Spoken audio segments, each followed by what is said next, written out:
तुमकां सगळ्यांच खबर आसतलें की श्रेयस धारगळकर हेणे लोकांचे सेंटिमेंट हर्ट केल्या बद्दल पुलिसांनी ताका अरेस्ट केले. अरेस्ट केले उपरांत ते सद्याक पुलीस कस्टडीन असले. श्रेयस धारगळकरान हेच्या पयलीं बेल एप्लाय केले तेन्ना कोर्टा तर्फे त्याची बेल जी आसा ही रिजेक्ट जाल्ली. आयज अखेरेक म्हापसा कोर्टा तर्फे श्रेयस धारगळकराची हियरिंग असली. ह्या हियरिंगान सद्या असो रिजल्ट येयलेलो आसा की श्रेयस धारगळकर 50,000चे श्युरिटीचेर सद्या बॉन्ड दिल्लो आसा आनी ताका सद्या बेल ग्रांट जाल्ली आसा. जितली अपडेट आमकां श्रेयस धारगळकरा बद्दल आनी मेळत रावतली तितली अपडेट जी आसा आमी सदांच तुमच्या मेरेन पावयत रावतले. पळयत राव तुमी इनगो खातीर. हांव साईप्रसाद कुबडे म्हापशेच्या. हांव शिवा मोरे एक्टिविस्ट.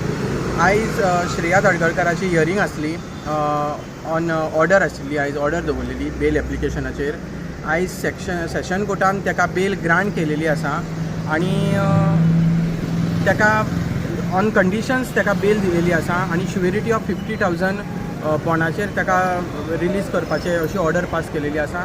आयज 5:30 जाल्ल्या कारणान आमी ताका रिलीज करपाक पावना, पूण फाल्यां आमी श्युरिटी फर्नीश करून ताका रिलीज करतले. कंडिशन कितें घातल्या बेल दितना? कंडिशन्स हेच्या फुडें ताणें रिलिजियस हेजेर कांय उलोवपाचें ना, एब्युजींग वर्ड सोशल मिडियाचेर यूज करपाचें ना, हे सगळे कंडिशन्स मेन्शन करून आनी पर्टिक्युलर टायम दवरलेलो आसा इन्वेस्टिगेशन करपाक, म्हणजे रिपोर्टिंग करपाक पुलीस स्टेशनाचेर. हे सगळें दवरून ताका बेल ग्रांट केल्ली आसा आनी देव बरें करूं म्हणटा त्या जजाक ताका जाता म्हणजे ताका बेल दिल्ल्या कारणान आनी एज पर द लॉ कितें तें हें करून ताका बेल दिल्ली आसा. देव बरें.